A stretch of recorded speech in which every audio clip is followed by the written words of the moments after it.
Hello good morning. അപ്പോൾ ഞാനൊരു day in my life എടുക്കാമെന്ന് വിചാരിച്ചു. അപ്പോൾ ഞാൻ രാവിലെ എണീറ്റ് കുളിയൊക്കെ കഴിഞ്ഞിട്ടുണ്ട്. വിളക്ക് തേച്ച് കുളിക്കുകയൊക്കെ ചെയ്തതിന് ചായ കുടിക്കണം, ഉലുവക്കഞ്ഞി കുടിക്കണം. അപ്പോൾ എന്തായാലും നമ്മുടെ ഡേ ഇൻ മൈ ലൈഫ് കാണാം. അപ്പോൾ രാവിലെ ഉലുവക്കഞ്ഞിയായിരുന്നു. കർക്കിടകം പ്രമാണിച്ചിട്ട് ഇപ്പോൾ ഏകദേശം ഒരു 2 ആഴ്ചത്തോളമായിട്ട് എന്നും രാവിലെ ഉലുവക്കഞ്ഞിയാണ്. അപ്പോൾ എനിക്ക് ഉലുവക്കഞ്ഞിക്ക് എടുത്തു വെച്ചു.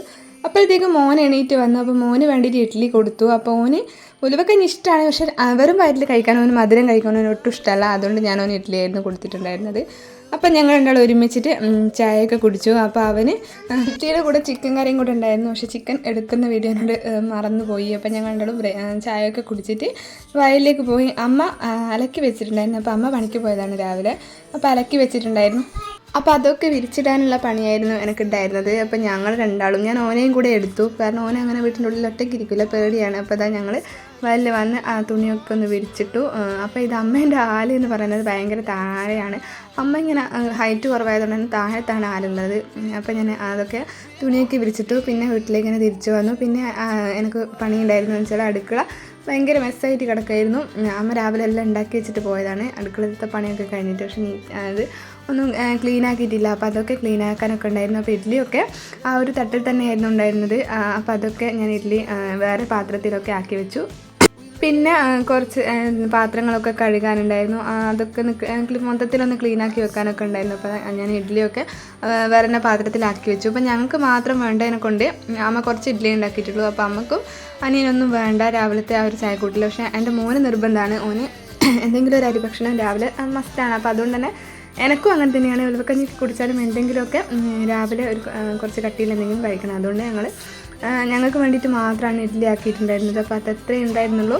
അപ്പോൾ അത് പിന്നെ ഞങ്ങളുടെ അടുക്കള ഓടായതുകൊണ്ട് തന്നെ പെട്ടെന്ന് തന്നെ പൊടി പിടിക്കും. അതുകൊണ്ട് തന്നെ ഞാൻ ആ ഒരു പൊടിയൊക്കെ തട്ടി പിന്നെ അവിടെ ആ ഒരു ജനലൊക്കെ തുടച്ച് വെച്ചു. പിന്നെ ഇപ്പം ആ ഒരു മഴേൻ്റെ ടൈമും കൂടി ആയതുകൊണ്ട് ഭയങ്കരമായിട്ട് എല്ലാം ഒന്ന് ഇതായി നിന്നിട്ടുണ്ടായിരുന്നു. പൊടിയും വെള്ളമൊക്കെ കൂടിയിട്ട് ഭയങ്കര കുറച്ചിതായിരുന്നു. അപ്പോൾ അതൊക്കെ ഞാൻ ഫുള്ളായിട്ടും തുടച്ചു. അപ്പോൾ എൻ്റെ അമ്മക്ക് എപ്പോഴും അങ്ങനെ ഇതൊന്നും തുടക്കാനുള്ള ടൈമൊന്നും കിട്ടില്ല, കാരണം അമ്മ പണിക്ക് പോകുന്നതാണ്. അതുകൊണ്ട് തന്നെ അധികം സമയം ഉണ്ടാവില്ല എന്ന് മാത്രമല്ല, നമുക്ക് അങ്ങനെ കുറച്ച് ഹെൽത്ത് ഇഷ്യൂസൊക്കെ ഉണ്ട്. അതുകൊണ്ട് തന്നെ എപ്പോഴും അങ്ങനെ ക്ലീൻ ചെയ്യാനുള്ള ടൈമൊന്നും കിട്ടില്ല. അതുകൊണ്ട് ഞാൻ ജസ്റ്റ് ഞാനുള്ളപ്പോൾ അതൊക്കെ ഒന്ന് എടുത്ത് ഇതാക്കി കൊടുക്കാമെന്ന് വിചാരിച്ച് ഞാൻ ആ ഒരു ടൈലും സംഭവങ്ങളൊക്കെ സോപ്പിട്ട് ഒക്കെ കഴുകി. അപ്പോൾ നന്നായിട്ട് തേച്ചൊക്കെ കഴുകി. അപ്പോൾ ഏകദേശം ഒന്ന് ക്ലീനാക്കി. അപ്പോൾ ഇത് നമ്മൾ എത്ര ക്ലീൻ ആക്കിയാലും പിറ്റേന്നാമത് അല്ലെങ്കിൽ ഒരു സമയം കഴിയുമ്പോഴത്തേക്ക് പെട്ടെന്ന് തന്നെ അവിടെയൊക്കെ പൊടിയുള്ളതായിട്ട് എനിക്ക് തോന്നാറുണ്ട്. കാരണം ഓടായതുകൊണ്ടാണെന്ന് തോന്നുന്നു, പെട്ടെന്ന് തന്നെ പൊടി പിടിക്കും. എങ്കിലും ഞാൻ ഫുള്ളായിട്ടൊന്ന് ക്ലീനാക്കി ഇട്ടു. പിന്നെ മെയിനായിട്ട് ആ ഒരു ടൈലൊക്കെ നന്നായിട്ട് അഴുക്കായിട്ടുണ്ടായിരുന്നു. അപ്പോൾ അതൊക്കെ കഴുകി റെഡിയാക്കി. അപ്പോൾ ഇത് അടുക്കള ഒന്ന് ക്ലീനാക്കിയിട്ടു. പിന്നെ അമ്മ എപ്പോഴും പാത്രങ്ങളൊക്കെ കഴുകുക പുറത്ത് കൊണ്ടുപോയിട്ടാണ്. അപ്പോൾ അതൊക്കെ അമ്മ ബേസിലൊക്കെ ഇട്ട് വെച്ചിട്ടുണ്ടായിരുന്നു. അപ്പോൾ അതൊക്കെ ആ ഒരു സ്റ്റാൻഡിലൊക്കെ സെറ്റ് ചെയ്ത് കൊടുത്തു. അപ്പോൾ അതൊക്കെ വെച്ച് കഴിയുമ്പോഴേക്കും എൻ്റെ മോനെ കുളിപ്പിക്കാനുള്ള സമയമായി. അപ്പോൾ മോനെ വേണ്ടി ഞാൻ ചൂടുകളൊക്കെ വെച്ചിട്ടുണ്ടായിരുന്നു അടുപ്പത്തെ. അപ്പോൾ അതൊക്കെ ബക്കറ്റിലേക്ക് ഇറക്കി വെച്ചു. ഇനി അവനെ കുളിപ്പിക്കണം. അപ്പോൾ കുളിപ്പിക്കുന്ന വീഡിയോ ഒന്നും ഞാൻ എടുത്തിട്ടുണ്ടായിരുന്നില്ല. അപ്പോൾ ഇതാ അവനെ കുളിപ്പിച്ച് കുട്ടപ്പനാക്കിയിട്ട് കൊണ്ടുവന്നിട്ടുണ്ട്. അപ്പോൾ അതൊക്കെ കഴിഞ്ഞിട്ടാണ് ഞാൻ ഒന്ന് ഉലുവക്കഞ്ഞി കൊടുത്തത്. ഉലുവക്കഞ്ഞി എനിക്ക് ഭയങ്കര ഇഷ്ടമാണ്. അതിലെനിക്ക് ഭയങ്കര സന്തോഷമുണ്ട്, കാരണം അവന് ഒരു ഫുഡും കഴിക്കാത്ത ഒരാളാണ്. പക്ഷേ ഉലുവക്കഞ്ഞി അവന് ഇഷ്ടമാണ്. പക്ഷേ വെറും വയറ്റിൽ കഴിക്കാൻ അത്ര താല്പര്യമില്ല. എങ്കിലും കുഴപ്പമില്ല, അത് ഒത്തിരി ധാന്യങ്ങളൊക്കെ വരുന്നതല്ലേ, നല്ല ഫുഡല്ലേ. അതുകൊണ്ട് തന്നെ അവൻ കഴിക്കുന്നതിൽ എനിക്ക് ഭയങ്കര സമാധാനമുണ്ട്. അപ്പോൾ ഇതാ അവൻ കഴിക്കുന്നൊക്കെ ഉണ്ടായിരുന്നു. പിന്നെ ആദ്യം കുറച്ച് സമയം ഓൻ തന്നെ കുറച്ചിങ്ങനെ കോരിയൊക്കെ കുടിച്ചു. പിന്നെ അത് ഡ്രസ്സിലൊക്കെ ആവുന്നത് ഞാൻ തന്നെ വാങ്ങിച്ചു വെച്ചു. പിന്നെ കഴിപ്പിക്കാൻ കുറച്ച് പാടാണെങ്കിലും കുറച്ചധികം സമയമൊക്കെ വേണമെങ്കിലും കഴിക്കുന്നത് തന്നെ ഭയങ്കര ഒരു സമാധാനമാണ്. അപ്പോൾ ഇതാ ഞങ്ങൾ കൊലായിലിരുന്നിട്ടാണ് അവന് ഫുഡ് കൊടുത്തിട്ടുണ്ടായിരുന്നത്. ഓൻ എൻ്റെ വീട്ടിൽ പോയാൽ ഇതുപോലെ കൊലായിലിരുന്നിട്ട് ഫുഡ് കഴിക്കുന്നതാണ് ഇഷ്ടം. പിന്നെ നമുക്ക് ഇഷ്ടംപോലെ സമയമുള്ളതുകൊണ്ട് എത്ര സമയം വേണമെങ്കിലും എടുത്ത് കൊടുക്കാനും പറ്റും. അപ്പോൾ ഓന് ഉലുവക്കഞ്ഞിയൊക്കെ കൊടുക്കുമ്പോഴേക്കും എനിക്ക് വിശന്നു. അപ്പോൾ എന്താണെന്നറിയില്ല, എനിക്ക് മാത്രമാണ് അങ്ങനെയെന്ന് അറിയില്ല. ഉലുവക്കഞ്ഞി കുടിച്ചാൽ പെട്ടെന്ന് തന്നെ എനിക്ക് വിശക്കും. അപ്പോൾ ഞാൻ ഇഡ്ഡലിയൊക്കെ ഉണ്ടായിരുന്നു. അപ്പോൾ ഇഡ്ഡലിയൊക്കെ എടുത്തുകൊണ്ട് വന്നു. ഓന് ഉലുവക്കഞ്ഞിയൊക്കെ കുടിച്ച് വയറ് നിറച്ചു. അപ്പോൾ എനിക്കും എന്തെങ്കിലും കഴിക്കണമല്ലോ. അപ്പോൾ ഞാനും ഇഡ്ഡലിയൊക്കെ എടുത്തിട്ട് ഓൻ്റെ കൂടെ കൊലായിൽ പോയിരുന്നു. അപ്പോൾ ഇതാ ഓൻ അവിടുന്ന് കളിയായിരുന്നു. ഓൻ്റെ വണ്ടികളൊക്കെ അപ്പോഴേക്ക് കൊലായിൽ കൊണ്ടുവച്ചു. അപ്പോൾ ആ ഒരു വണ്ടികളൊക്കെ എടുത്തിട്ട് കളിക്കുകയായിരുന്നു. അപ്പോൾ ഞങ്ങൾ രണ്ടാളും അവിടെ ഇരുന്നിട്ട് ഇങ്ങനെ ഒരുമിച്ച് തന്നെ ഇരുന്നിട്ട് ഇങ്ങനെ ഫുഡൊക്കെ കഴിച്ചു. അപ്പോൾ അതൊക്കെ കഴിച്ച് കഴിഞ്ഞപ്പോഴാണ് മുറ്റത്ത് മറ്റേ ഫാഷൻ ഫ്രൂട്ട് വീണിട്ടുണ്ടായിരുന്നു. അപ്പോൾ ഞങ്ങളുടെ വീട്ടിൽ ഫാഷൻ ഫ്രൂട്ടിൻ്റെ തൈ ഉണ്ട്. അത് പടർന്ന് ഒത്തിരി ഉയരത്തിലേക്ക് പോയി. ഇപ്പം നമുക്കത് കൈകൊണ്ട് പറിക്കാനൊന്നും പറ്റില്ല, പറിക്കാനോ ഒന്നിനും കഴിയില്ല. അതുകൊണ്ട് തന്നെ അത് ഏറ്റവും മേലിൽ പോയതുകൊണ്ട് അത് പഴുത്തിട്ട് താഴെ വീഴുന്ന ടൈമിലാണ് നമുക്ക് കിട്ടുക. അപ്പോൾ ഞങ്ങൾ എപ്പോൾ പോയാലും പാഷൻ ഫ്രൂട്ട് ഉണ്ടാവും, ഒന്നെങ്കിലും വീഴും. അപ്പോൾ ഇതാ ഓനെ ഉറക്കി കൊടുത്തു.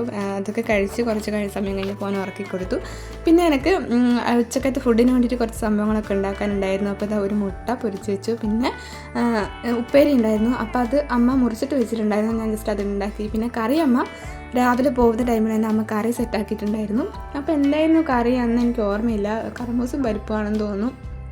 അപ്പോൾ ഒരു കറിയൊക്കെ ഉണ്ടായിരുന്നു. അപ്പോൾ ഞാൻ മിനുവിനും കൂടെ വേണ്ടിയിട്ട് മുട്ട പൊരിച്ചു. അപ്പോൾ ഞാൻ എനിക്ക് അടുപ്പിൽ നിന്നായിരുന്നു ആക്കിയത്. ഓൻ ഉറങ്ങുന്ന ടൈമിലായിരുന്നു ഞാൻ ആ ഒരു പണിയൊക്കെ എടുത്തിട്ടുണ്ടായിരുന്നത്. പിന്നെ നമ്മൾ വിരിച്ച തുണികളൊക്കെ ഉണ്ടായിരുന്നു, അപ്പോൾ അതൊക്കെ ഒന്ന് ആറി വന്നിട്ടുണ്ടായിരുന്നു. അപ്പോൾ ഒരുപാട് ദിവസത്തിന് ശേഷമാണ് നല്ല വെയിൽ വരുന്നത്. അപ്പോൾ നല്ല വെയിലായതുകൊണ്ട് തന്നെ ആ ഒരു തുണികളൊക്കെ പെട്ടെന്ന് ആറി. അപ്പോൾ അതൊക്കെ ഞാൻ മടക്കി വെച്ചു. വന്നാൽ പിന്നെ മെയിനായിട്ടുള്ള പണികളിലൊന്നാണ് ഈ ഒരു അടുക്കിപ്പറക്കി വെക്കൽ. അപ്പോൾ ഇത് ഞാൻ ജസ്റ്റ് ആ ഒരു ആറിയിട്ടത് മാത്രമേ എടുത്തിട്ടുണ്ടായിരുന്നുള്ളൂ. അല്ലാണ്ട് അലമാരയിലുള്ളതൊക്കെ ഞാൻ ഫുള്ള് വലിച്ചിട്ട് മടക്കി വെക്കാറൊക്കെ ഉണ്ട്. അനിയൻ്റെ വേറെ അച്ഛൻ്റെ വേറെ അങ്ങനെയൊക്കെ വെച്ച് കൊടുക്കാറുണ്ട്. അപ്പോൾ അതൊക്കെ റെഡിയാക്കി മടക്കി വെക്കുമ്പോഴേക്കും ഞാൻ ഫുഡ് കഴിക്കാമെന്ന് വിചാരിച്ചു. അപ്പോൾ ഞാൻ ചോറൊക്കെ എടുത്തു കൊണ്ടുവന്ന് ടി വി ഒക്കെ ഓൺ ചെയ്തു. ടി വി ഒക്കെ ഓൺ ചെയ്തിട്ടാണ് ഞാൻ ഇവിടെ എൻ്റെ വീട്ടിൽ പോയാൽ ഞാൻ സാധാരണ അങ്ങനെ ഭയങ്കര റിലാക്സ് ആയിട്ടാണ് ഫുഡ് കഴിക്കൽ. ഏകദേശം എല്ലാ പണിയൊന്നും ഒതുങ്ങി കഴിഞ്ഞിട്ട്, അതിപ്പോൾ എവിടെയാണെങ്കിലും അങ്ങനെയാണ്. പക്ഷേ എല്ലാം ഒതുങ്ങി കഴിഞ്ഞപ്പോൾ ചോറ് എടുത്തുകൊണ്ട് വന്നപ്പോൾ ചോറിന് ഉപ്പേരിയും വെള്ളരീൻ്റെ കറിയും മുട്ടയും അച്ചാറും ഒക്കെ ഉണ്ടായിരുന്നു. എന്നിട്ട് ഞാൻ ടി വിൻ്റെ മുന്നിലിരുന്നിട്ട് അങ്ങനെ ഫുഡ് കഴിച്ചു. അപ്പം ഇതിൻ്റെ ഒരു ഫീൽ എനിക്ക് വേറെ എവിടെ നിന്നും കിട്ടില്ല. ഞാൻ എൻ്റെ ഹസ്ബൻഡിൻ്റെ വീട്ടിലാണെങ്കിൽ ഇങ്ങനെ ടി വിന്ന് കണ്ടിട്ട് ഫുഡ് കഴിക്കലില്ല. അപ്പോൾ എൻ്റെ വീട്ടിൽ നിന്നാകുമ്പോൾ ഇങ്ങനെയാണ് ഭയങ്കര എനിക്കിങ്ങനെ ഫുഡ് കഴിക്കാനൊന്നും ഇഷ്ടം. അപ്പോൾ ഓൻ എണീറ്റ് നിന്നിട്ടൊന്നും ഉണ്ടായിരുന്നില്ല. ഞാൻ വേറെ നിറച്ച് ഫുഡൊക്കെ കഴിച്ചു. അപ്പോൾ അതൊക്കെ കഴിഞ്ഞ് ഞാൻ ഫുഡൊക്കെ കഴിഞ്ഞ് കുറച്ചും കൂടെ സമയം കഴിഞ്ഞിട്ടാണ് ഓൻ എണീറ്റിട്ടുണ്ടായിരുന്നത്. അപ്പോൾ ഓൻ എണീറ്റാൽ പെട്ടെന്ന് തന്നെ അങ്ങനെ ഫുഡ് കഴിക്കാൻ ഇഷ്ടമുള്ള ഒരാളല്ല. ആ ഒരു ഉറക്കപ്പിച്ചത് തന്നെ നമ്മൾ എടുത്തുകൊണ്ടിട്ട് ഫുഡ് കൊടുത്താലും കഴിക്കില്ല. ഇപ്പം ഞാൻ എന്താ ചെയ്യുകയെന്ന് വെച്ചാൽ ഓൻ വിശക്കുന്നു എന്ന് പറയുന്നത് വരെ വെയിറ്റ് ചെയ്യും. അപ്പോൾ ആ ഒരു ടൈമിലാണെങ്കിലും കഴിക്കും. അല്ലാണ്ട് ഓന് ഇഷ്ടമില്ലാണ്ട് നമ്മൾ കൊടുത്താൽ ആ സമയത്തും കഴിക്കില്ല, പിന്നെ കൊടുത്താലും ആ ഒരു വാശിയിലും കഴിക്കില്ല. അപ്പോൾ ഓന് കഷ്ടപ്പെട്ട് ഫുഡ് കൊടുത്തു. അപ്പോൾ ഓന് ഫുഡ് കൊടുക്കാമെന്ന് പറഞ്ഞാൽ ഭയങ്കര പണി തന്നെയാണ്. ചോറ് കൊടുക്കുക എന്ന് പറഞ്ഞാൽ പ്രത്യേകിച്ച് ചോറ് ഒട്ടും ഓന് ഇഷ്ടമല്ല. അപ്പോൾ എങ്ങനെയൊക്കെയോ കുറേ കഴിച്ചിട്ടുണ്ടാക്കിയിട്ട് അവിടെ ഇരുന്നിട്ടൊക്കെ ഞാൻ കൊടുക്കാൻ നോക്കി. പക്ഷെ ചോറായതുകൊണ്ട് നടപ്പില്ലായിരുന്നു. എങ്കിലും ഞാൻ അങ്ങനെ വെറുതെ വേണ്ടെന്ന് വെക്കാൻ വേണ്ടിയിട്ട് പറ്റില്ലല്ലോ എന്ന് വിചാരിച്ചിട്ട് ഓനെയും കൂട്ടിയിട്ട് മുറ്റത്തേക്ക് ഇറങ്ങി. എന്നിട്ട് ഓനെ എടുത്തിട്ട് ഇതേപോലെ വാരി കൊടുക്കുകയൊക്കെ ചെയ്തു. അപ്പോൾ കുറേ കാലത്തിന് ശേഷമാണ് ഓനെ ഇങ്ങനെ എടുത്തിട്ട് ഫുഡ് കൊടുക്കുന്നത്. എനിക്ക് എടുത്തിട്ട് ഫുഡ് കൊടുക്കുക എന്ന് പറഞ്ഞാൽ ഭയങ്കര ടാസ്ക്കാണ്. ഒന്നാമത് എനിക്ക് പെട്ടെന്ന് തന്നെ ഊരവേദന ഉള്ളതിനെക്കൊണ്ട് പെട്ടെന്ന് ഊരൊക്കെ കടയും. എങ്കിലും കുഴപ്പമില്ല, ഞാനങ്ങനെ പുറത്തൊക്കെ കൊണ്ടുപോയിട്ട് ഇങ്ങനെ കുറച്ച് നേരം കൊടുത്തു. പക്ഷേ അപ്പോഴും കഴിച്ചിട്ടുണ്ടായിരുന്നില്ല. പിന്നെ ഓനെ എടുത്തിട്ട് ദൂരോട്ടൊക്കെ പോയി വയലൊക്കെ പോയി പശുവിനൊക്കെ കാണിച്ചു കൊടുത്തു. എന്നിട്ടൊക്കെ ഞാൻ കുറച്ച് തീറ്റിച്ചു. അപ്പോൾ ഇതാ തിരിച്ച് ഞങ്ങൾ വന്നപ്പോൾ പിന്നെയും ഓൻ്റെ വണ്ടിയൊക്കെ കൊണ്ടിട്ട് കളി തുടങ്ങി. അപ്പോൾ ഇതാ അതിൻ്റെ ടയർ ഇങ്ങനെ പൊട്ടിക്കുക, പിന്നെ ഞാൻ അങ്ങനെ ഇട്ട് കൊടുക്കുക. അതോന് ഒരു ഹോബി പോലെയാണ് ഓനിപ്പം. അപ്പോൾ അതിൻ്റെ ടയറൊക്കെ ഇട്ട് കൊടുത്ത് ഞങ്ങൾ കളിച്ചു. അപ്പോൾ കുറച്ച് സമയം ഞാനും അവൻ്റെ കൂടെ കളിച്ചു. അതൊക്കെ കഴിഞ്ഞിട്ട് അച്ഛൻ അനാറ് കൊണ്ടുവന്നിട്ടുണ്ടായിരുന്നു ഓന് വേണ്ടിയിട്ട്. അപ്പോൾ ആ ഒരു അനാറ് ഓന് ഭയങ്കര ഇഷ്ടമാണ് അനാറ്. അപ്പോൾ കുറേ കാലത്തിന് ശേഷമാണ് അനാറ് പിന്നെ വാങ്ങുന്നത്. പിന്നെ ഓന് നമ്മളെന്തെങ്കിലും ഒരു ഫുഡ് ഐറ്റംസ് അല്ലെങ്കിൽ ഫ്രൂട്ട്സും ഒക്കെ നമ്മൾ അവന് കൊടുത്താൽ 2-3 വട്ടം കൊടുക്കുമ്പോൾ ഓന് ഭയങ്കര ഇഷ്ടമായിരിക്കും. അത് അടുപ്പിച്ച് കൊടുക്കണമെന്നില്ല. ഇപ്പോൾ 2-3 ദിവസം ഇടവിട്ടിട്ടായിരിക്കും നമ്മൾ കൊടുക്കുന്നതെങ്കിൽ പോലും 4ാമത്തെ പ്രാവശ്യത്ത് കൊടുക്കുമ്പോൾ ഓനത് വേണ്ടായിരിക്കും. അപ്പോൾ അങ്ങനെ ഒരു ബ്രേക്ക് ഇട്ടിട്ടാണ് ഓന് ഫ്രൂട്ട്സൊക്കെ വാങ്ങിച്ചു കൊടുക്കുന്ന ടൈമിൽ കൊടുക്കരുത്. നല്ല ബ്രേക്ക് ഇട്ടിട്ട് കൊടുക്കുന്നത്. അപ്പോൾ കുറേ കാലത്തിന് ശേഷമാണ് അനാറ് ഓന് വാങ്ങിക്കൊടുത്തിട്ടുണ്ടായിരുന്നത്. അപ്പോൾ അത് ഓന് ഭയങ്കര സന്തോഷമായി. അപ്പോൾ ഞാനത് നന്നായിട്ട് ഉതിർത്തിട്ട് വേറെ ഒരു പാത്രത്തിലൊക്കെ ഇട്ട് കൊടുത്തു. ഓൻ ഒറ്റയ്ക്ക് തന്നെ എടുത്ത് കഴിക്കുന്നുണ്ടായിരുന്നു. അപ്പോൾ കഴിക്കുന്നതിനിടയിൽ എന്നോടുള്ള സ്നേഹപ്രകടനമാണ് കാണുന്നത്. കുറച്ച് എനിക്കും വായിലൊക്കെ വെച്ചായിരുന്നു. എന്താണെന്നറിയില്ല, നല്ല മൂടാണെന്ന് തോന്നുന്നു. അപ്പം ഓൻ ആ ഒരു ഫുഡൊക്കെ കൊടുത്തു കഴിഞ്ഞു. പിന്നെ എന്നോട് വൈകിട്ടത്തെ വീഡിയോസൊക്കെ എടുക്കാൻ വേണ്ടിയിട്ട് മറന്നുപോയി. പിന്നെ വൈകിട്ട് കൂടുതൽ വീഡിയോസൊന്നും ഉണ്ടായിരുന്നില്ല. ഞാൻ ചായയൊന്നും കുടിച്ചിട്ടുണ്ടായിരുന്നില്ല. ഓന് നേരെ തന്നെ ഞാനൊരു ദോശ കൊടുത്തു. അപ്പോൾ ഓന് ചോറ് കഴിക്കാൻ ഭയങ്കര മടിയായതുകൊണ്ട് ഇടയ്ക്ക് ഞാൻ ഇതുപോലെ ദോശ ഇട്ട് കൊടുക്കുമ്പോൾ ഇവിടെ ആയതുകൊണ്ട് അമ്മ ദോശ ഇട്ട് കൊടുത്തു. അപ്പോൾ ഓന് ഇതുപോലെ ഇടയ്ക്ക് വാശിയായിരിക്കും. അപ്പോൾ കടക്കയിൽ ഇരുന്നിട്ടാണെങ്കിൽ അങ്ങനെ കഴിച്ചോട്ടെ എന്ന് വിചാരിച്ചിട്ടാണ് ഞാൻ അങ്ങനെ കൊടുത്തത്. സാധാരണ അങ്ങനെ കൊടുക്കുകയില്ല, വല്ലപ്പോഴൊക്കെ ഇങ്ങനെയൊക്കെ ആയിരിക്കും. അപ്പം ഞാൻ വിചാരിച്ചത് രാത്രി വരെയുള്ള വീഡിയോസൊക്കെ എടുക്കണമെന്നൊക്കെ എനിക്കുണ്ടായിരുന്നു. പക്ഷേ പിന്നെ എന്നോട് വീഡിയോസൊക്കെ എടുക്കാൻ മറന്നുപോയി. ഈ ഒരു ഫുഡ് കൊടുക്കുന്ന ടൈമിലാണ് ഓർമ്മ വന്നത്. അപ്പോൾ ഞാനും ആ ഒരു ദോശ കഴിച്ചിട്ടുണ്ടായിരുന്നു. പിന്നെ നമ്മൾ ഉച്ചയ്ക്ക് കഴിച്ച ആ ഒരു ഫുഡ് തന്നെ രാത്രി കഴിച്ചിട്ടുണ്ടായിരുന്നു. അപ്പോൾ എന്തായാലും ഇത്രയേ ഉള്ളൂ നമ്മുടെ കൊച്ചു വീഡിയോ. ഒരു ഫുൾ ഷൂട്ട് ചെയ്യാമെന്നൊക്കെ വിചാരിച്ചിട്ട് ഇത് ഹാഫ് ഡേ ഒക്കെ ആയിപ്പോയി. എന്തായാലും നമ്മുടെ വീഡിയോ ഇഷ്ടപ്പെട്ടിരുന്നെങ്കിൽ ലൈക്ക് ചെയ്യുക, ചാനൽ സബ്സ്ക്രൈബ് ചെയ്യുക. അപ്പോൾ ടാറ്റാ.